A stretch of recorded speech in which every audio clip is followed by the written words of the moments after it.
them through that office. In today's presentation, we're going to discuss what is community engaged research, how the toolkit was built, the structure of the toolkit, is your project a fit for CER, and the microcredential program itself. We'll have time for Q&A at the end, but you're also welcome to raise your hand with questions while we're speaking. We're really excited to discuss what we've been working on in the field. So community engagement. Oh my God.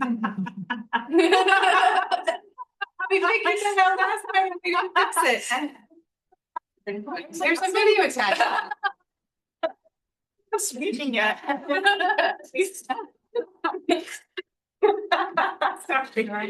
Community engaged research is a collaborative approach to knowledge production that actively involves community members, organizations, and researchers in all phases of the research process.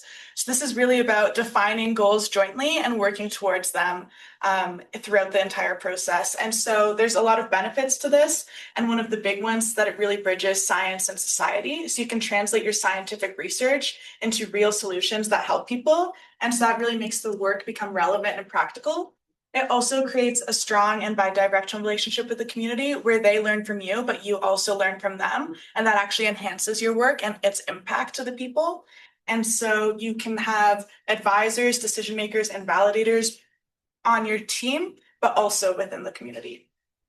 And finally, it makes your research a little bit more sustainable for the long term. So your research objectives are accomplished when that local knowledge is applied to your research, because it can actually make your objectives more tailored to what will be helpful in that community.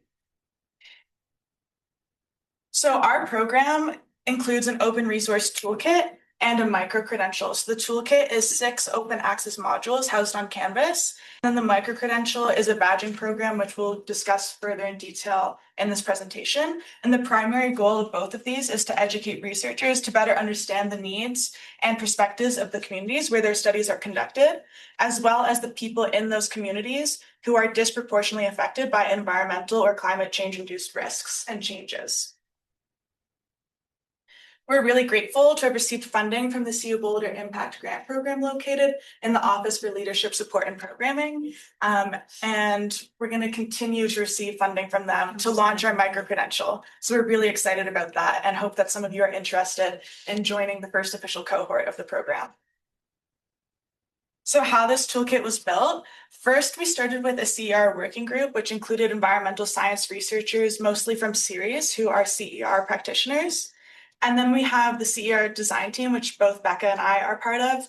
And this was graduate students and program leaders who built the toolkit. And then we also have a CER pilot group, which happened this academic year, which Millie was part of. And these included graduate students and researchers across campus who tested the toolkit in the workshops. And so building the toolkit has been a really collaborative and iterative process where we've been incorporating feedback from all of these groups and trying to make it something that's not static, but always dynamic and growing. So some toolkit disclaimers related to that. First, this is a work in progress. At the end of each module, we have surveys for feedback. And also in these surveys, you can add to community contributed resources. So we have a repository of different articles and resources that can be helpful on each topic that we discuss. Each module is rooted in an example focused on environmental science. And the entire toolkit and microcredential itself intends to be a starting point for exploration into community engaged research and how to enhance your research using these principles. And then I'm going to hand it over to Becca.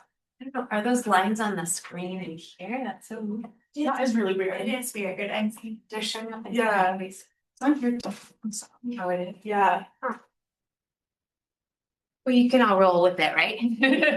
I'm gonna go back to the disclaimers just for a minute. I think what we feel is really important for people to understand is there are lots and lots of resources out there for community engaged research, and lots of people define it in different ways. So we want to make sure you understand that this is how we're defining it for environmental science, and that it tends to be a starting point. We do have both a foundational badge and an intermediate badge planned. But once you're doing the intermediate badge, you're really engaged with the community at the public, the PACES office.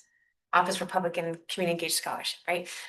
So you'll be working with an expert there that does community engaged research. So once you're doing the intermediate badge, it's not with us anymore. So we're intending to get people started with the process. So you'll see that our modules, really the first 3 modules are the work that you do before you even start engaging with the community. So the idea is first you think about the impacts of CER. So does my project fit? Sometimes projects don't fit. You don't just, I was at the Public Impact Research Conference on Monday, and somebody used the term hit and run research. Like that's what you don't want to do. You don't want to just show up, get what you need for your project, for your career, and take off, right? That's not a good model. So we sort of take you through really investigating what is community engaged research? Is my project a fit? What do I want to learn about?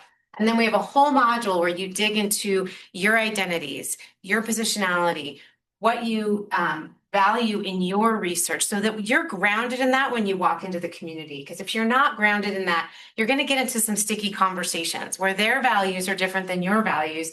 And you need to be able to articulate what your values are so that you can start to find that compromise. And that's where module 3 comes in with dialogic skills. That is where we embedded James Bradley's work. And Gwen Bridge on ethics space, and really finding a third space. So if the community has this idea of how they want to address a problem and you might have a different idea, how do we find that space in between where both systems are held as valid, right? But we can find a place to collaborate and work together. So those dialogic skills are really critical. And when you do the microcredential program, both module 2 and 3 have workshops along with them. So you do some of the reflective work yourself, but then you come practice. And our dialogic skills workshops are a little intense because you actually role play a conversation that's a tough conversation, but people say they're really grateful at the end of the workshop they jumped in. There's usually some like, I don't want to do this, right? But we always put in a power differential into our scenarios so that we can really encourage somebody who's lower in the power that they have something to say, that they can jump in a conversation, because we typically hear from grad students and early career researchers, I don't feel like I can bring up that conversation. I'm a little worried there's going to be retaliation, right? So we're trying to address that and have you not get stuck in your communication. Module 4 is building community partnerships, and we put in a lot of work that came from the Community Engagement Week through the PACES office. So some really great foundational work on how you build those relationships. Where do you start? What's your timeline? How do you get into a community and find what we call the boundary spanner? So that's the person in the community that play the bridge, right, between you and the community. James Bradley often talks about himself as a boundary spanner, right, because he's really engaged in his community, right, and he understands their perspective and what they need, but he can also sort of interface with the university system, right, and he understands what the university wants. And so he's starting to translate, right, and build those bridges. And he's the trusted partner on both sides. That's what a boundary spanner is, right? So if you go into a community, you really want to find out who is that person that the community trusts and is going to build a relationship with you and start to understand what you are bringing to the table. Module 5 is built around Karen Bailey's work on equity lens. So that's thinking about when you're in this situation, are you thinking about the different aspects of the community? So not just going at what you're interested in, right? But there might be something inside of their needs that you need to consider that wasn't part of your design. And so are you constantly sort of applying that equity lens to figure out if you've thought about all the differentiated needs? So sometimes I have to explain. So quality means everybody gets the same thing, right? Equity means we have different needs because people are different and people have different, communities are different, and what they need from a project is different. And inside the community, there's micro communities that have different needs. So when you apply an equity lens, you're thinking about this is a place that needs this place needs something different, right? You're starting to be careful in your approach. And then the last module, shared project results, is about data sovereignty. So it's about 2 things. It is about data sovereignty. So who owns the data? How does it sustainably exist in the community after you leave, right? How do you not leave them with something that they can't operate or they're dependent on you for? How can they own it? How can they help craft that with you? But there's also that aspect of public seminars, right? And if you do the microcredential, we actually ask you to do a public event, right? So even Kyle, I don't know if you know that Kyle is doing a brewery talk in a couple of weeks. That's a public event, right? Where he's going to interface with the public, and then he's going to reflect on, if he tried to reach out to them with icebreakers and whatnot, like, how did that go? Did they respond well to that? And so that's a little bit of what module 6 is about. So just digging into each module. How do I get it to go on? There we go. Oops. Hang in. This is a lot slower than Becca is after coffee. I'm going backwards, right, Rebecca? I think you go the other direction. Yeah, There there. we go. Yeah. So in each module, we start with learning goals. So this comes from my experience in the classroom. We need to make sure in each module we set goals. And then when you do the reflection at the end, that you're reflecting on if we met those goals or not. And so that the learning is scaffolded in that way. We always have a principles page to make sure we've grounded you in the topic that we have in that module. And then we've brought in experts in each module that you interface with. So I mentioned Karen Bailey, James Ratlingley for two of the experts that we brought in to work on the curriculum with us. And then we have case studies, and we're hoping to continue to build our case study database and move case studies in and out as people are, if we hear from people, this was helpful, this was not helpful. But for example, we have a Western Water case study in there where they did work after a flood down in a community. So, and some of our case studies are, this went really well. So you're reflecting on, how did they get that to really work with the community? But we have some that didn't go well. So that's also a reflection point on this broke down, this wasn't a good process, and why. And so at the end of every module, you do a reflection, and then there's a repository, which we're hoping is sort of whatever citations we had in the module, which we're not doing a ton of that, right? This is community built knowledge. So this isn't grounded in a bunch of scholarly, you can have that argument with me later if you want. But I love sort of embracing that we built this knowledge from talking and working with people instead of reading a bunch of literature. And then we have the campus resources related to each, because there's tons of campus resources related to all of these topics. And then we have this repository, which we're hoping people share with us other resources that you think are related to this topic and that we could add. So that's the community built part of our modules. And then it's really based on this CER continuum that's offered by this PACE's office. So in their mind, it's a spectrum. And it's okay to be anywhere on the spectrum, right? We all have different places based on the project we're doing. So if you're in 2, then your research is like to the community. You're giving something. Maybe you're publicizing. A lot of our NOAA researchers have websites with data that people might use, right? Forecasters might use a model. So that's to the community, right? And we're just sharing findings or sharing resources. 4 is when you're starting to tailor your project for the community, but there's no co-design, right? You're tailored it, you're handing it to them. And again, you have to be careful with that hit and run with that model, but it might actually really work, right? Because let's say somebody's working in a museum and they're giving them an exhibit, right? And they make it for them and then it stays in the museum. So that's a good 4 project. But with is when you're collaborating, co-constructing with the community, and they're really involved in the process. And that takes a lot of careful work. And something that came up at this public impact research conference on Monday, which was offered by Rio, was money for that time, right? How do you get the time with the community to build relationships so then you can co-design before you apply for the money for the project, right? And so one of the things I put out there is I would hope Rio would have mini grants that are just designed for you to build relationships with communities. To identify them, and maybe that community, not that community, and you can explore another one. And that is out there a little bit with the PACES grants, but there are not very many of them.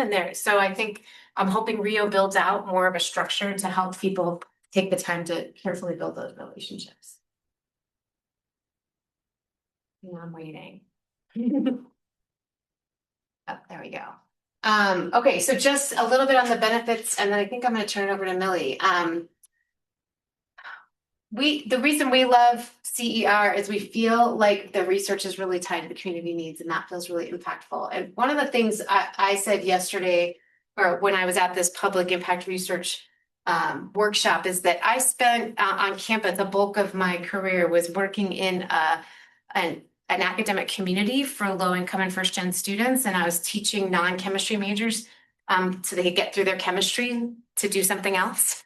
And so I was trying to figure out what would motivate them. How would they tie this into their life? Because it felt a lot of times like they were learning how to balance equation. They're like, why am I doing this? Why does this matter?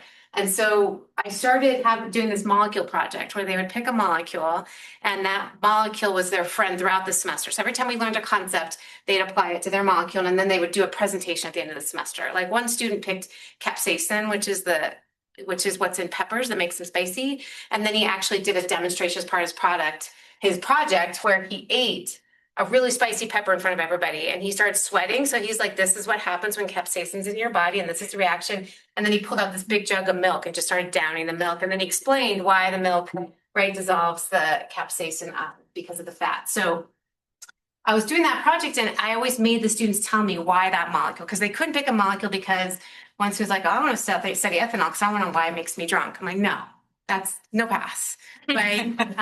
Or I just really want to know how to blow stuff up.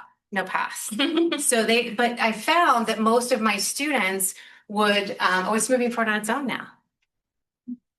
We're having a really weird reaction in this room, Taurus. But what I found is that students were often engaged with their communities. I care about this because my community has this health issue, or I'm from Nepal and this is what's happening in Nepal and I want to think about how to solve this problem. And so they needed to engage. That's where they started from. A lot of first-gen students started from that place. And so I'm really passionate about having something be applied. And I don't think all research, there's basic research that's really important to do so that we can use it for our applied research. So again, we're not saying CER is for everybody, but it does help you develop really relevant research questions and gives access, right, to participants in the community. And they will help you interpret the results. Sometimes having people on the ground telling you about their experience, especially like air quality, right, telling you their experience, that's another data point, right, that you might not have because you're not living there. This isn't as true anymore, but I think I'm hoping it comes back that this makes your proposal stronger and broader impact. I've been helping the NOAA researchers this week with a new call from NOAA that's asking for a societal impact statement. Now, unfortunately, they see it tied to economic growth. So it's more of a capitalistic model, but I think it's still then this kind of work, right, is very clearly going to impact society. So let's hope they care about that. And hopefully it broadens your work into the community and shared in more places. But there's benefits for the communities too, right? It's addressing what their priorities are. It gives them usable whole research to advocate for themselves for policy change. If they have a researcher that can study, we had a researcher come speak with our group that studies air quality in New York, and there was this big waste transfer station that was really polluting that community, and they just wanted it capped, and the people just wouldn't listen to them until they brought in the lawyer and the chemist. They went and found a chemist and a lawyer, put them together and said, can you raise money to study this for us to get this policy through? And they did. She tells a pretty incredible story of how they made that impact. So huge for the community if they're engaged and involved, and it really does address the need that they care about. Stronger programs, services, and advocacy. It gives them some capacity and decision-making because they have that data, right? That gives them some power in their community. And we like that they have an ongoing partnership, right? And I think whenever James tells his story of how he got here, he goes way back in time to when Jennifer visited him, right? And went to him to learn about where he lived and what he did and how impactful that was for him. He really wouldn't be connected to CU Boulder without her having that interest and making that connection. And now he's all over this university, right? Making a big difference everywhere. I have a video of that story too. I haven't put it anywhere public, don't worry. So is it the right approach? I don't even think I can read this slide, but I think you get it. I'm actually gonna move on to Millie, but you can go into our first module, it's open now, and ask these questions and figure out if this is a right approach for what you're doing. But Millie is going to talk a little bit about being our pilot group and what her experience. And then we'll finish with time at the batch. Good morning, everyone. I'm Millie. I'm a PhD student in the geography department and InStar. And I study glacier retreat and how it impacts downstream water availability in South Central Chile in the sovereign territory of the Mapuche Pehuenche people called Walmapu. And so I met Becca in the fall at a seminar, and we got to talking and hearing about this toolkit they were developing was like simultaneously so exciting and frustrating because it's what I wish I had when I started my PhD. So much of my work came about through reading as much as possible and like tons of informal conversations and networking. And, my work really starting when I first visited this territory in 2018. So I've had, almost 8 years now of community building and relationship building and kind of learning this area. But I think this toolkit is so important. Honestly, first and foremost, like kind of per the previous slide, is that community engaged research isn't always the best option. I think one of the biggest obstacles, and this comes up a lot when I talk to newer students in master's programs who are interested in it, is sometimes a shorter timeline just doesn't work for community engaged research.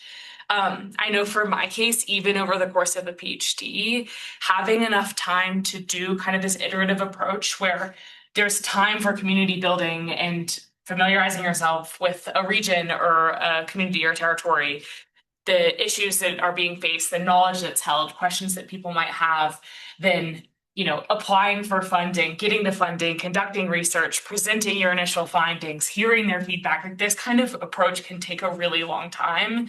And so while I'm the firmest believer in the importance of community engaged research, what I really loved about the toolkit is it's not just trying to recruit as many people as possible to do it, it's trying to get people to do it correctly if they choose to. So yeah, I really, really enjoyed kind of being a part of this pilot group and getting to go through the modules myself, especially kind of being on the other side, wrapping up my PhD. And I had the opportunity, one kind of part of the toolkit that I really enjoyed is that it's still malleable, it's still kind of adapting, and it's super open to feedback from users. And so I was able to iterate a little bit with Becca to share an experience I had and like a reflection, I guess, that came up when going through the community intelligence module. Cultural intelligence. Thank you. CQ. Which was like, as someone who is from the US, Spanish is my second language, Mapudungun is my third. I have blonde hair. I look really different. For me, the most important part of being able to do the research I do was having kind of a cultural liaison. And this came about really organically for me through friends and colleagues that I, at that point, had been kind of collaborating with for years. But to learn these nuances that seem kind of trite in the moment, and I really firmly believe are like, will make or break your ability to do this type of work if you're engaging with a community that's different from the one from which you hail. And so for me, that meant like something as simple as coming with a thermos of hot water and a mate board, like immediately showed that I don't even know that it was conscious. I think it's the subconscious, like, oh, like you understand how we interact with each other. And so in South Central Chile, like you don't show up empty-handed if you're going to talk to someone, even if it's a close friend. You show up and you pass a mate board back and forth, and you have a slow conversation as you share a cup of tea, or you bring sopaipilla, like fried bread, and snack on it together. And for me, I grew up in the Southeast, and this felt kind of familiar to the way I was raised, like culturally in the Southeast, which is like you never show up empty-handed to someone's house, and what's supposed to be a 15-minute interaction is going to take 2 hours, and you're going to be late to literally everything because a conversation takes so much longer than you expected. And so knowing in advance to schedule tons of time and to not rush anyone. Another thing I learned was that in Western culture, I feel like I've been primed to be like, okay, like people's time is valuable, get to the point, share why you're there. People want to know why you want to talk to them. Whereas in Mapuche culture, it's considered really rude to kind of get to the point and get down to business. Instead, what you're supposed to do, at least for the first interaction you have with someone, is to just present yourself. You talk about where you're from, your family, your interests, you share about like what your community looks like. And you have this whole interaction where you're sort of getting to know each other, and it's almost like a vibe check. That it's not until after that conversation that they might be like, okay, so what brought you here? Or like, why don't we go for a walk tomorrow and you can talk about what you're interested in? And so I never would have known this if I hadn't had these kind of liaisons that were able to translate for me. I know you're well intended, but if you go in with like the attitude that was bred for you in the US, like you're not going to be well received. And so I got to share, just a little bit about that experience and how having a liaison can be so important if you're going to work with folks that, are not from your immediate kind of hometown or. Awesome. Yeah. Thank you. I think it was also really important to us that graduate students were really involved in this project. So that was why I brought a couple with me today. I think their experiences are really valuable. So there's two things. There's the open access toolkit, and that open access toolkit lives on Canvas. So the first questions I've been getting is, can community partners go in there too? And no, they can't, right? You have to have a CU Boulder email address to get into Canvas. And the reason we're doing that is because of Module 2. There's a lot of information in Module 2 about identities and positionality that I just want to protect for now inside of CU Boulder. So it's really open now. We're going to give you a QR code. You can get in there and move around, and you'll probably see things change because we're continuing to be responsive to feedback we're getting and changing things. So, but you can, it's complete enough. It's not a work in progress. It's complete, but we're going to be moving things around a little bit. But we also wanted to build a badging program. How many people have heard of Microcredentials? I don't know if you're all familiar. Okay. It's building out on this campus. I actually submitted the first Microcredential application here at CU Boulder in 2020. I was working for the Center for Teaching and Learning, and I did one called JET, which is Just and Equitable Teaching. And so since then, there's probably 25 or 30 on the page. I think some of them aren't active right now, but the reason I like Microcredentials and the reason I found that the people I worked with liked it is that after you complete the program, so think of it as a certificate program. And then when you finish the certificate program, you usually get like a piece of paper. But in this case, when you finish the microcredential program, you get a digital badge. And the digital badge is not just cool because it's electronic instead of a piece of paper that people can see it on your LinkedIn page, or some people actually put it right in their email signature. But you click on it and it takes you to a summary of the program. So if I was interviewing you for a job and I clicked on this, I could see, well, what did they actually do, right? What was the goals of this program? And then there's an artifact linked as well. So when I was doing it for teaching, people might link a syllabus statement they had on inclusivity, right? And then you could see some of the work they did, or they would have a capstone project summary that they put on there. So I really like digital badges because I think it's really practical and it gives people a lot more information about what you did. And I think for community partners, right, if they're researching you online and they see that you've done this work, I think it might be helpful to get started and build a little trust. So what's involved in the microcredential program? It's technically like a 10 to 15 hour program.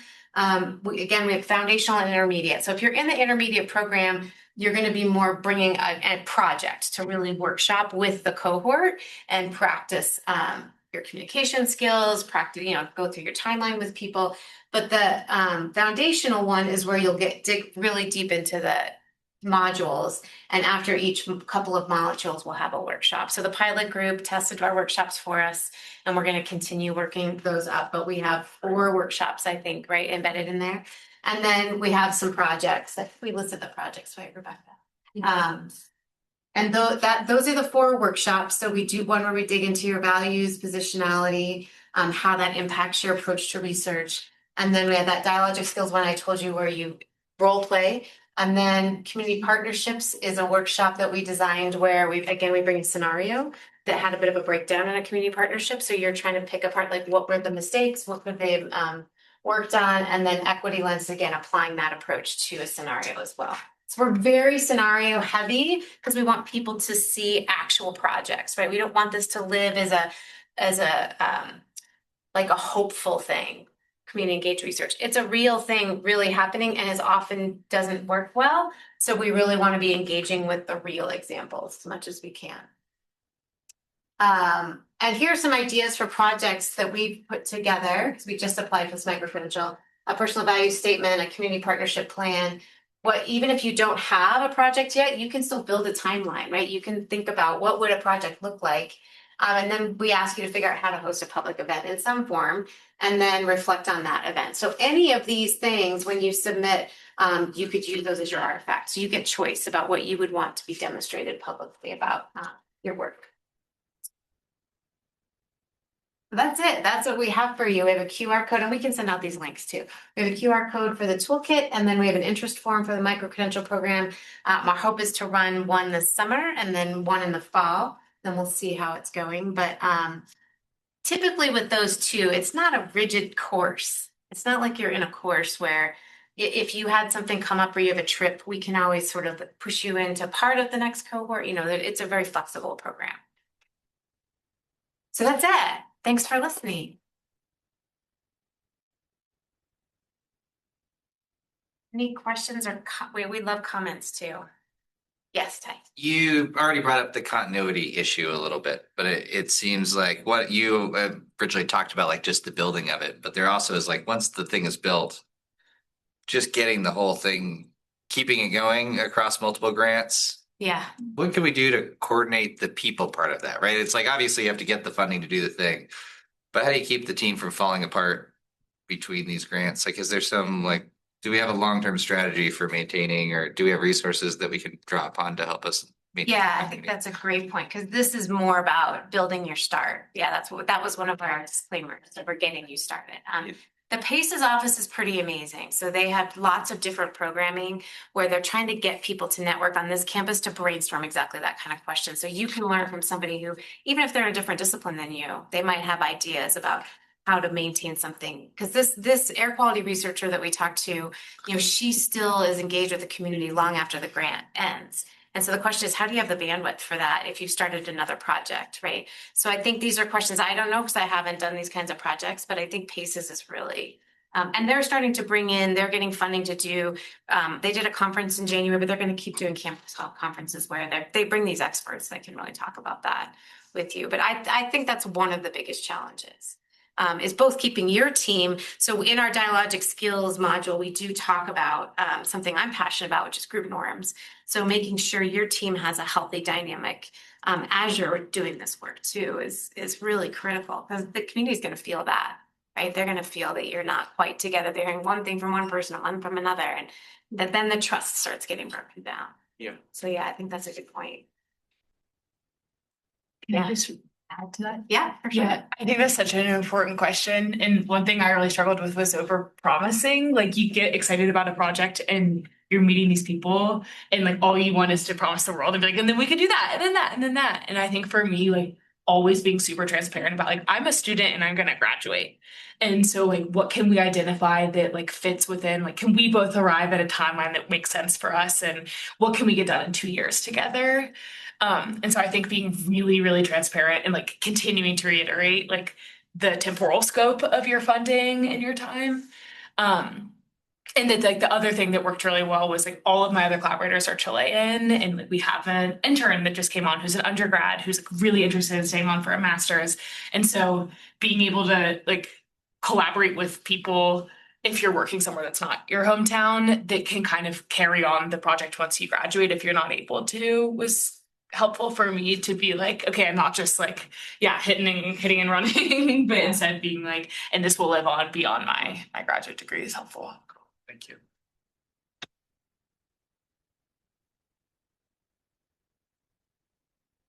I had a different follow-up question.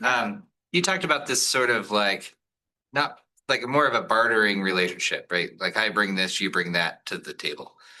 This feels hard when you're like research funded, right? Like NSF is funding us to go in there. So the community wants to give us things that they've harvested from land or done, like they have personal meaning. And it's harder for us to like use our resources to in parity. Does that make sense? Back, yeah. Exactly, to give back. So I'm just curious, are there things that we could do to ideally I would want to bring like a bucket of fish or something like something from my garden, and it's like it falls on the researcher to do that, but we don't have institutional resources to do that. Yeah, I'm curious, Millie, if you have a response to that. I mean, I would just say I'm on a National Park Services grant right now where we have an Indigenous Advisory Board. When they come to Boulder, we give them gifts, but you're right, we fund them ourselves, right? I don't think that that's built in, but I'm wondering if you think NSF wouldn't allow for that. Is that just something that isn't anticipated, or do you think it's not allowed? Probably, I think if you are deep, if you've done it once or twice, if you've iterated a few times and now know this, now you can write it into your grant ahead of time and start doing that. But it seems to be something that's missing from the training of like, yeah, I think figure out that's some what way to we do have. this. It's not allowed by NSF. I was gonna say, I was wondering if it wasn't allowable. But there are ways that we have thought about it in terms of like stipends. So stipends for our conferences, and we do have like a special category of like additional expenses that might come up. And it may not be as clear cut as kind of what you're like, here's an offering of food or a gift or something. Like it's not Like we absolutely have a really hard time with that type of funding, but we do offer things that we can offer, which are student opportunities. That's a big one. It's a really big deal. In terms of ways to get engaged or paid internships. Yeah, and there's a lot of information in the toolkit about paying community members because we feel really passionate about that. And this researcher who came and visited, and I'm not saying her name because she's asking to be protected right now, but she really struggled with that because the university is not set up to pay people externally very well, and a lot of tribal engagement projects have come across this too, where you're trying to pay people who are outside the system and there's just so much paperwork and they have to get on their side and put all this information in the system. Like, why, can we just do this for them? And some of us do that. We try to just do it for them because we think it's important that their time is not just because they have an issue in their community doesn't mean they should give up all their time without. And she was actually having them use these hand sensors. So they were collecting data for her, right? So it was really important to her they got paid, but they got pretty frustrated at both the timeline of getting paid. And then the community members also got frustrated with the timeline of getting grants. Really confusing to them. They're like, you've got a problem. You applied for the money. Where's the money? Like, why does it take so long? So being really transparent about that when you're starting to engage is really important. So you're right, like there's all this anticipating that we're trying to help you with before you're in the midst of it and have already applied and have set up your structure that isn't gonna work as well. Can I ask you a question? Thoughts or comments, questions? I do have a question. I'm Alessandra Higa from You're our Nogala. first group that we came to, so thanks for allowing us a place to talk about this project. Thanks for doing all the work to do it. Yeah, it's really, it was a passion project that really, it was paying the grad students to do the work through that impact grant was really helpful. So if any of you have an interest in applying for those impact grants, I've applied for a couple and got renewals. So it's a good way to get an internal grant to pay grad students. I have a question about the program actually. So I saw that as 10 to 15 hours for workshops. How is it arranged? Yeah, so we're typically trying to say complete it in a semester or a summer, just because I think it doesn't feel good to stretch it out for a long time. The intermediate one might be a year, depending on your timeline. But for the foundational badge, we're trying to build in time for you to thoughtfully engage with the modules. The modules we timed them, right? It's like an hour to an hour and a half of content per module. It depends on your pace, but there's videos in there, other content, you're doing reflections. So we're building in time for that and then time for the 1 hour workshops and then time for the assignments. And obviously you might go beyond that if you want to do consultations and office hours and things like that, but we're trying to give people a minimum so they know what they're jumping into. But the other badge programs I've done, people have said that's about what it takes is 10 to 15 hours when you've got 6 modules plus 4 workshops. That's kind of that's my standard practice. And I did badge programs at DU as well for teaching, there's Office for Teaching and Learning. So I'm pretty familiar with that process, and people didn't feel like it was too overwhelming, but they liked having the cohort meetings, for those cohort meetings. And with some hope, I could fund a lunch or something as part of the program. And at some point we'll build in mentors too. I think that was one thing Katie wanted to do. Yeah. We have a question in the chat. So are you planning to open up the toolkit for people outside of CU Boulder? And do you have a timeline for that?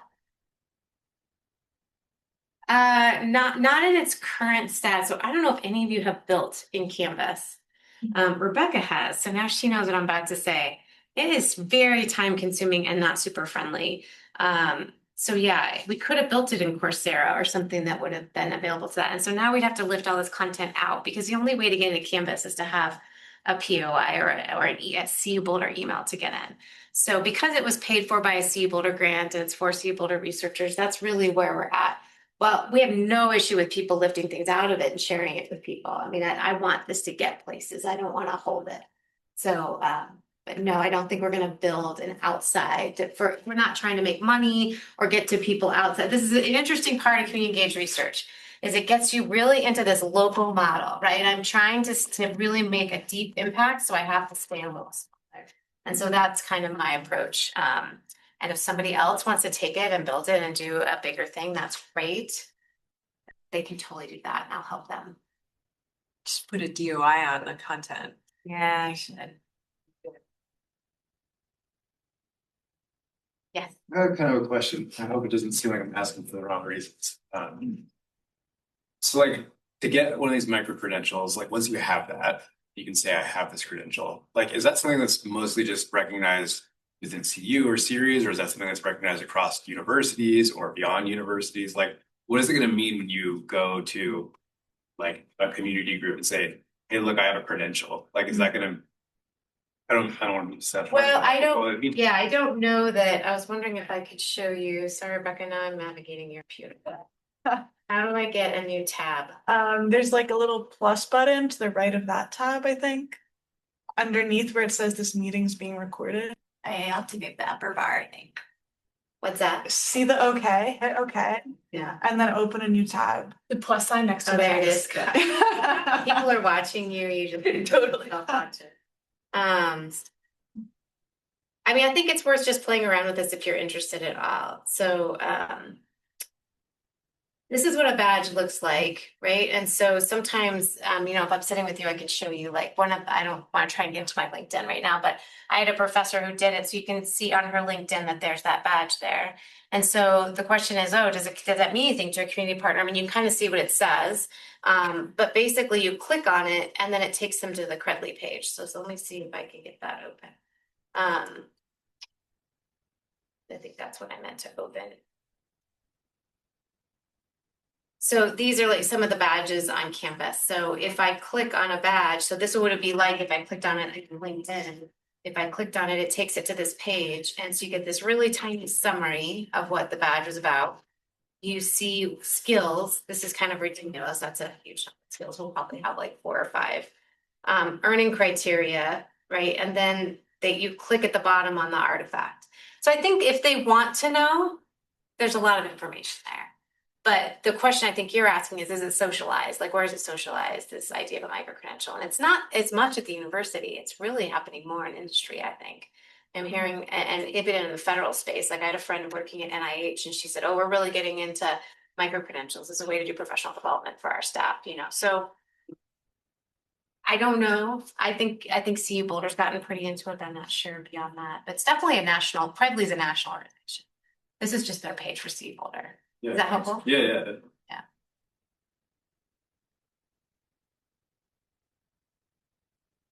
This is more of like a logistical question, but how could ESOL get a micro credential that we could offer for people that participate in our trainings or hackathons or Yeah. internships or stuff like that?